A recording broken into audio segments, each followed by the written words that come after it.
Skill Development Part 2. The first part of the skill development was an introductory essay.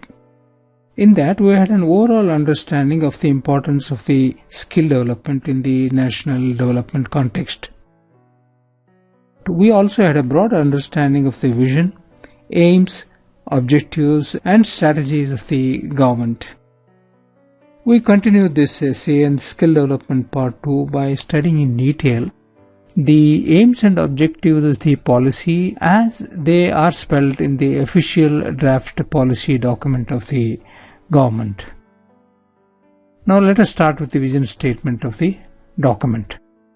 The vision of the skill development of the country is stated as to create an ecosystem of the empowerment by skilling on a large scale at speed and with high standards, so as to ensure sustainable livelihoods for all citizens and to places in India.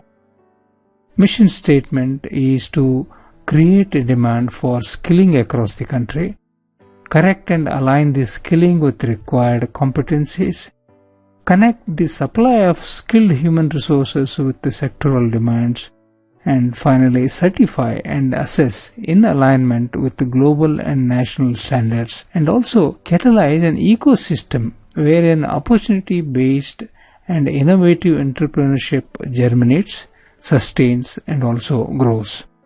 And this should lead to creation of more dynamic entrepreneurial economy. The objective of the government is to empower the individual, realize their full potential through a process of lifelong learning. This is enabling him or her to accumulate competencies throughout their lifetime as time and circumstances permit. And it has to be done through instruments such as valid certifications, accumulation of credits, etc. And they will be also allowed and facilitated to grow into more important and rewarding roles. As they grow, the organization he or she is happening to working for and the society and the nation of which she is a part will also benefit from her productivity and growth. This process will involve many things such as make quality vocational training for youth through simultaneous shift in the mindset by making skill training a matter of choice, and in the mindset of employers also that skilled manpower will lead to increased productivity and it will involve a payment of premium. Further, there will be a focus on outcome-based approach towards quality skilling that would result in increased employability of individuals in order to avail job opportunities.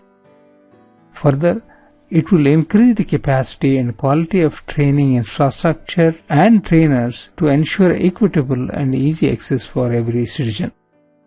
This will also address the human resource needs by aligning supply and composition of skilled workers with the requirements of the industry and the country's strategic priorities overall.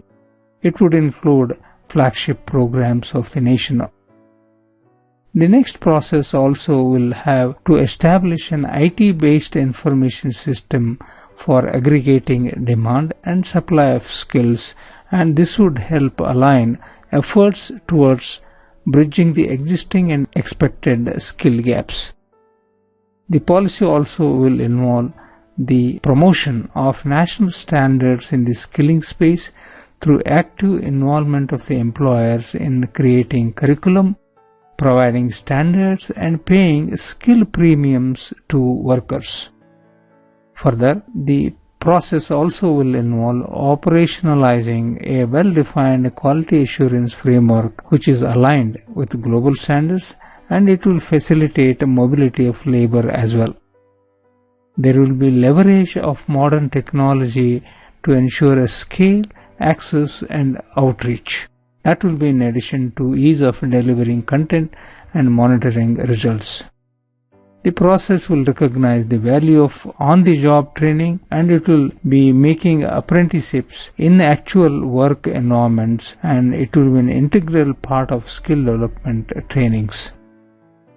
The process also will ensure that the skilling needs of the socially and geographically disadvantaged and marginal groups, that is, SCs, STs, OBCs, minorities, women and differently abled persons, are appropriately taken care of.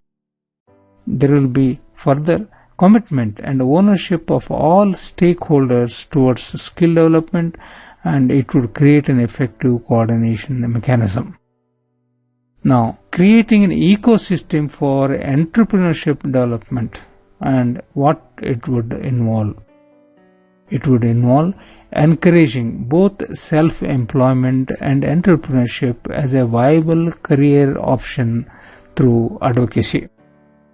The creation of ecosystem will also enhance the support for entrepreneurs through mentorship, networks, provision of information, and ease of doing business. Further, it will also integrate entrepreneurship education in the formal education system itself.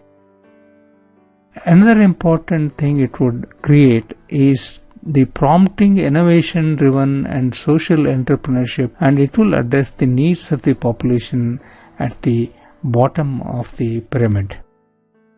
It will also facilitate access to finance through credit and market linkages.